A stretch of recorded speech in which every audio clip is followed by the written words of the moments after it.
Digital media is an integral component of society today. There are many questions about the evolving roles and dynamics in a digital setting. While breaking down barriers, these platforms also introduce new challenges, sparking ongoing debates on their impact, especially in the education sector. Take this for example. One in three young people in 30 countries said they had been a victim of online bullying, with one in five reporting skipping school due to cyberbullying and violence. There has been a 70% increase in the amount of bullying or hate speech among teens in the months since COVID 19 began. Teachers report that cyberbullying is their number one safety concern in the classroom. Hi, I'm Tej. I host Chezuba Talks, where I talk with inspiring leaders, fostering insightful discussions and stories of hope. What initiatives do we need to take to ensure responsible and ethical behavior in the digital realm? How do we ensure online safety, digital wellness, and digital citizenship? To discuss this and more, I have Kim Karr, Executive Director and the co founder of Digital for Good, Digital for Numeric Good, a nonprofit that says, I can help. And she has enrolled the help of Chezuba volunteers as well. We'll talk about that a bit later in the podcast. And I'm so happy to welcome you, Kim. Oh, I'm so grateful that I get to be here and have this conversation. I've enjoyed this company so much. Lovely. Kim, Digital for Good trains, positivity programs to train students how to be digital first responders. That is a fantastic initiative, and that is the need of the hour. How did this idea take seed? Was there a wake up call? Yeah, I taught middle school for 13 years and just started, all these students kept coming to me with like fake pages and hate pages and really passive aggressive text messages. And we actually had a nude case where there were 28 girls sending nude photos to two boys, and then the boys were collecting them. Oh, goodness. And so they kept coming to me with all these big issues, and they didn't know what to do, right? They like the whole snitches get stitches kind of thing where they don't want to go tell because they get made fun of. And so giving them the tools of how to be these digital first responders, of like walking them through the different things. And so just because I taught them how to do it, they knew how to handle it the next time it came up. So it really is educating and empowering them to be able to put things in their own hands is what we call that digital first responder. You would call 911, in the United States if there was a car accident. So why not, use the reporting tools and be that first responder online when something is, bad is happening, to get that help, get that support. Right. And what are the topics that you cover in these programs? Of course, cyberbullying and digital safety.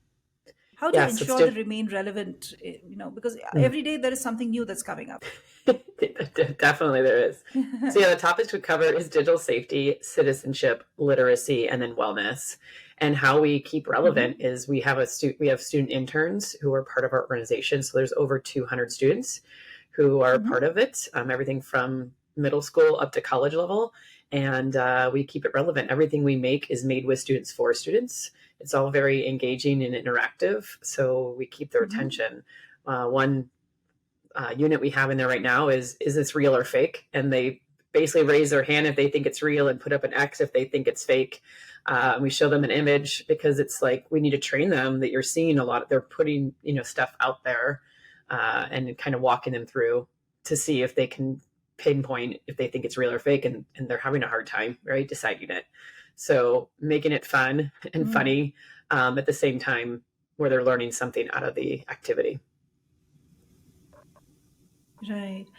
But this real or fake is something that's really, really hard to decipher. I saw one picture the other day and I really couldn't tell that it was fake. Yep.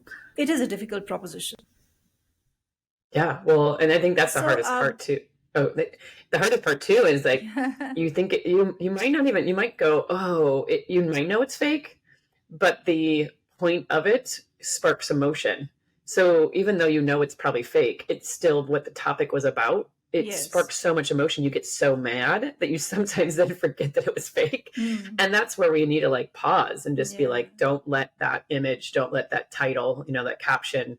That's what these news media people do, is they want you to have emotion because every click means money to them, right? So we're just really training Correct. Yeah. adult students on like pausing and first seeing if it's real or fake, and then don't let it don't react right away to your image or the title. Right.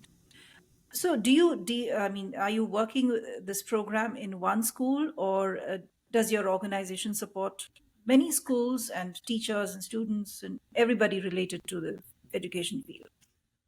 Yeah, we are definitely shifting towards that global reach. We have been national in the United States for this is our 10th year of a nonprofit, and we're now switching and going after the global expansion. So right now our model is we go into schools and we do whole school presentations, and then we Hmm. also go into conferences and we go after like leadership kind of conferences or even admin conferences, and then you're able to go in there and train them to take that information back to their schools. And we're doing a train the trainer model where we go in to St. Louis, Missouri. So many schools came into one place. We train them so they can go back. So our reach has hit, I think we've now up to 390,000 students and adults that we've trained to be digital Wow, first that's responders. wonderful. Wonderful. Lovely, lovely. So, you find a remarkable difference in your before and after programs. Do you see that change in students or Yeah, behaviors? we are getting that, proven, but we do have pre and post surveys on everything that we do, everything from our presentations and trainings to our curriculum. And so it's Hmm. getting researched right now by University of Long Beach. And so the data is showing that they are able to spot, you know, negative content, because a lot of times they don't realize this generation is so exposed to negative things that they just go, that's messed up. And they So just keep true. scrolling, right? They just go, that's messed up. And they don't do anything about it. So it's like, we want them to actually recognize this is a negative thing. And then that the data showing that it's also that they're actually going to go do something now about it, right? That they feel comfortable, that they Hmm. know they need to go help report. So the data is showing that they're taking the initiative to do the steps we want them to do. Everything from reporting, knowing that that's there, and then how to take action Being aware. steps is what the data Hmm. is showing. Wow, that's wonderful, wonderful.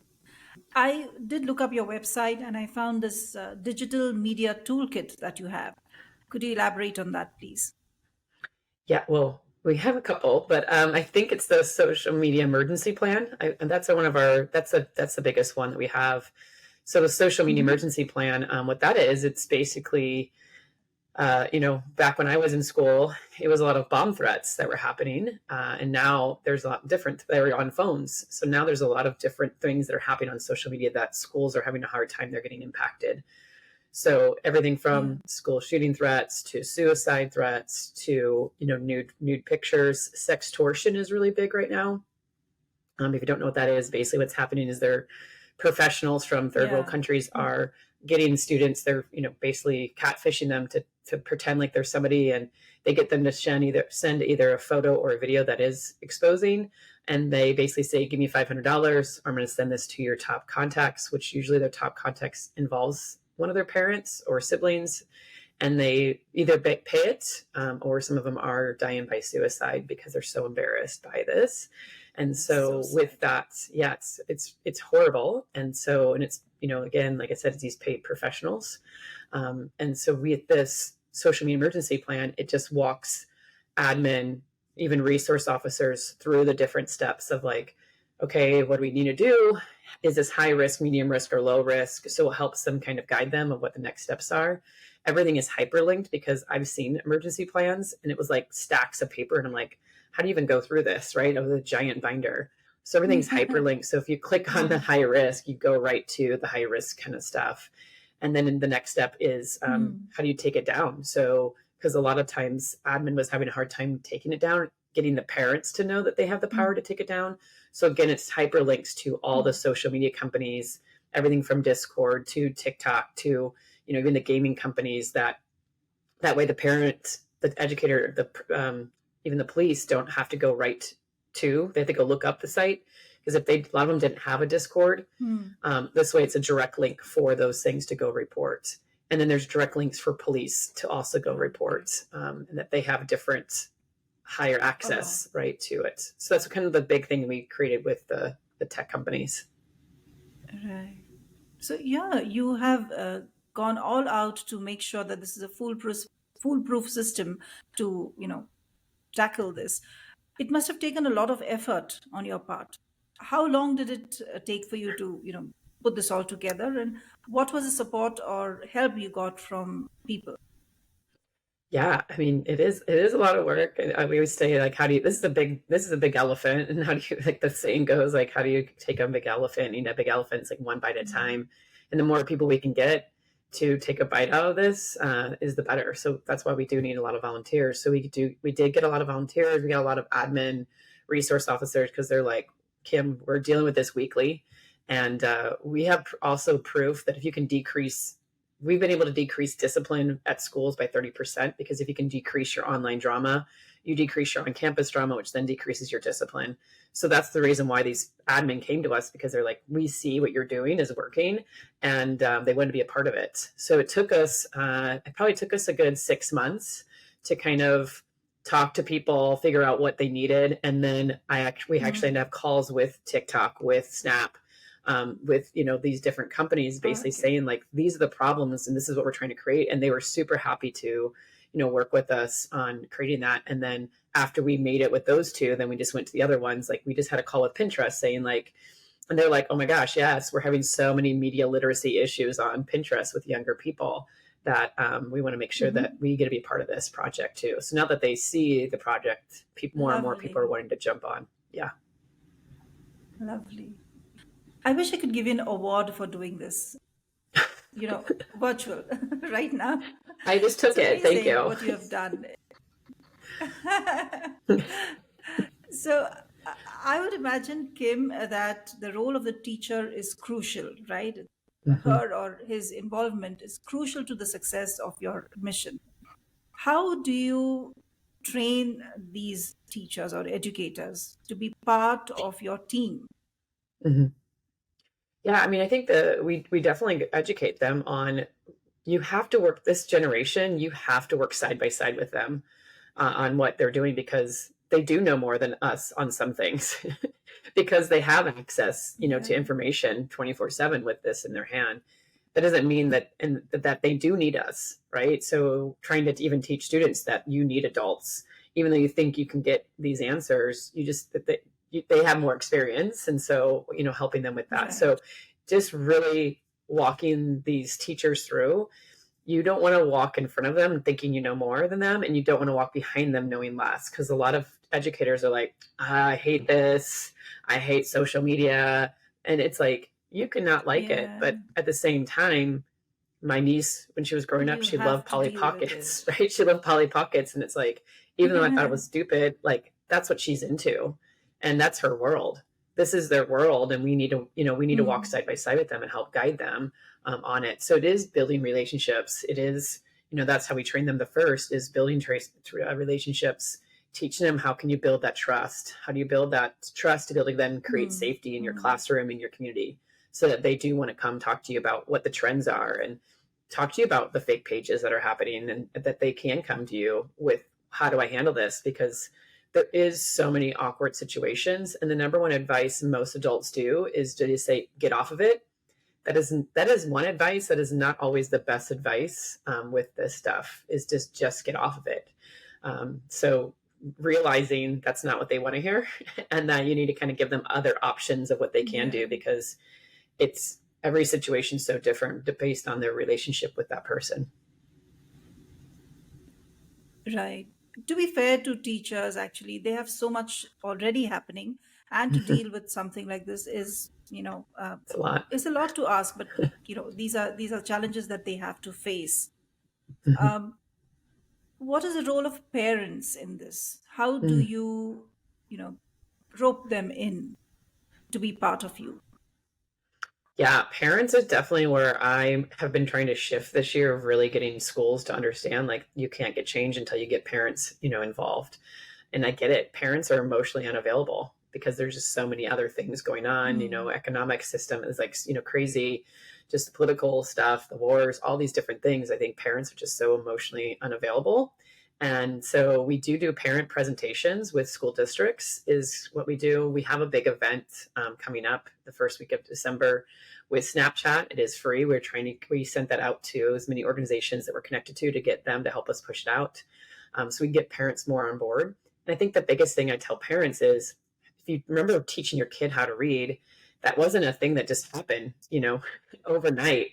It It was took you had to some sit with effort, yeah. them, right? You had to sit with them and you had to teach them and read to them every night, right? And like you Yeah. probably got frustrated with them because you're like, and it's like it's a thing, and the same thing goes with this they're not going to learn how to use this right away and overnight.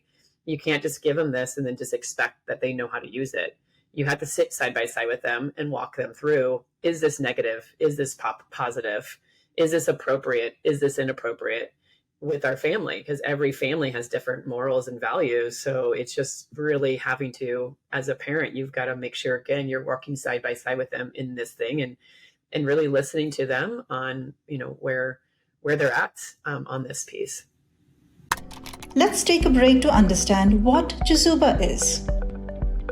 Everyone at some point ponders on how this beautiful life can be made more meaningful. Maybe you're a leader trying to enhance your employees' experience at your organization. Or you already work for the community and seek volunteers with state of the art skills to strengthen your nonprofit. Whatever your situation, know that you can make a difference. Chezuba began with this very vision, a vision to facilitate every skill and every passion in the world in meeting a social need. Corporate volunteering has several benefits for both businesses and organizations. In parallel, experienced and enthusiastic volunteers join NGO workers, enabling them to serve the community more effectively. Chezuba offers everyone looking to add purpose and meaning to their lives a chance to connect or volunteer virtually with nonprofit organizations from over 100 countries around the world. Visit www.chezuba.net and explore opportunities to find meaning.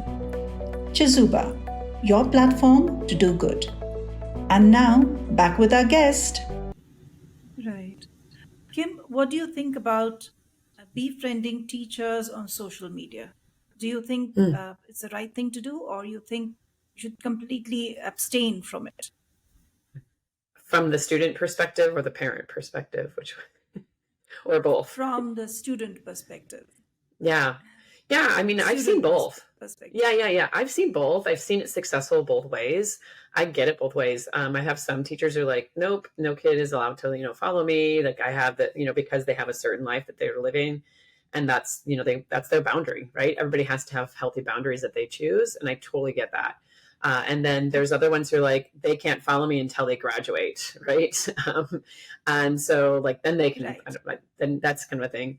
But then I've had some teachers who literally have accounts that are called, my last name is Karr. So it's like they would have an account called Miss Karr. And it was like basically their teacher account. So the students could follow. And it's really neat what they're doing. Like they're interacting with them in a different space on their TikToks and on their Instagram and making these reels to make education kind of come to life in a different way. So I think that's really neat because again, they have a separate account that's just their teacher account that's for that. And Just right. and I think it's neat because it depends on their age. They don't usually advertise it in class, but the students, because they're on it, they know they're on it, they find it. And then if one person finds it, it's just a spiral effect of then telling their peers. Yeah. Right.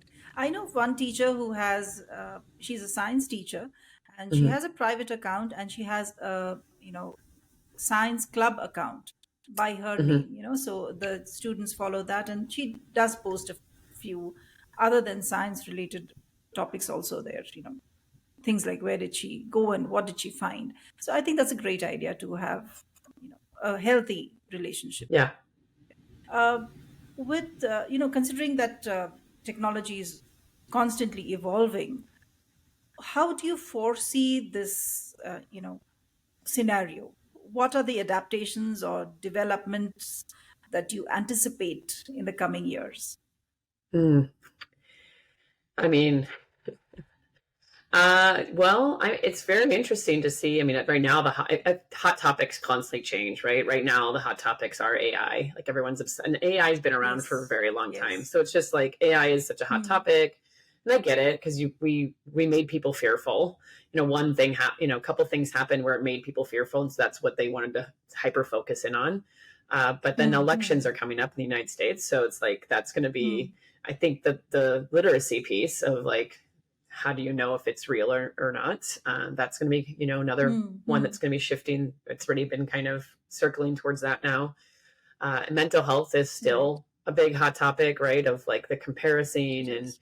how much time, like that's all, like those topics are definitely still there, and it just keeps evolving in different ways. I think it's interesting because Omegle just closed because they didn't have the safety tools, right? So I think that's what's kind Hmm. of these companies have to keep showing what they're doing To to keep, yeah. prove that they're being safe, or else they'll be They are like a accountable, Omegle. yes. Yeah, the accountability has to be there, and so Omegle is a perfect example of you're going to get shut down can't if you can't do this Hmm. because it's we've got to keep our youth protected.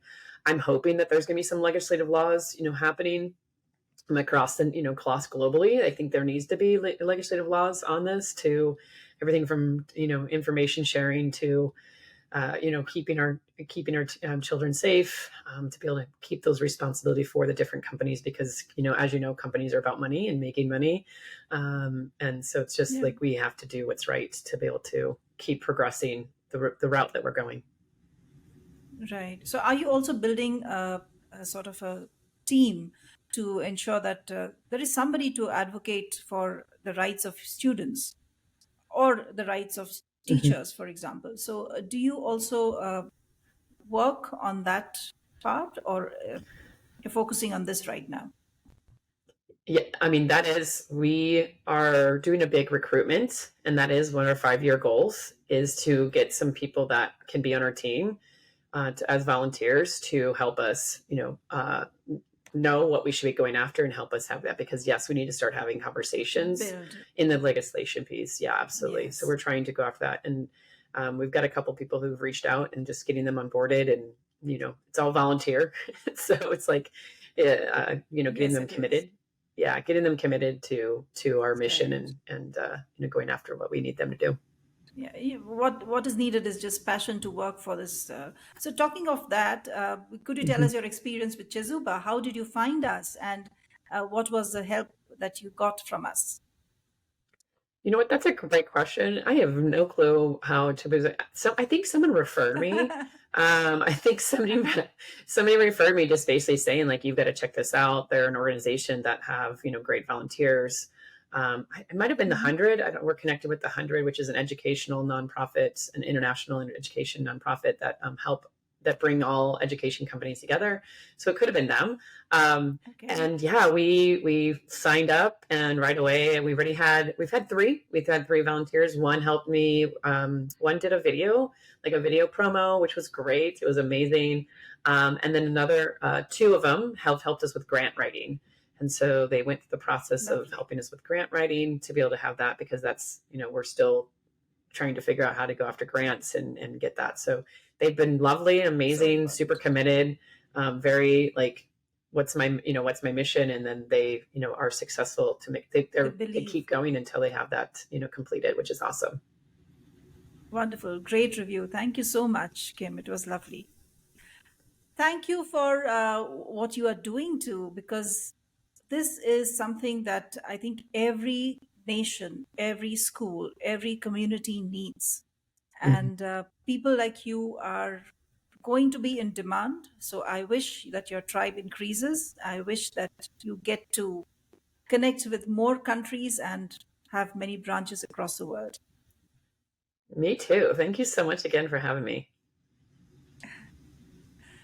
While breaking down traditional hierarchies, social networking sites offer opportunities for innovative teaching methods and increased connectivity. But as the educational sphere grapples with the transformative influence of these sites, teacher students relationships, online etiquette, and the future of learning in the digital age is open to debates and discussions. See you all again in the next episode. Till then, goodbye.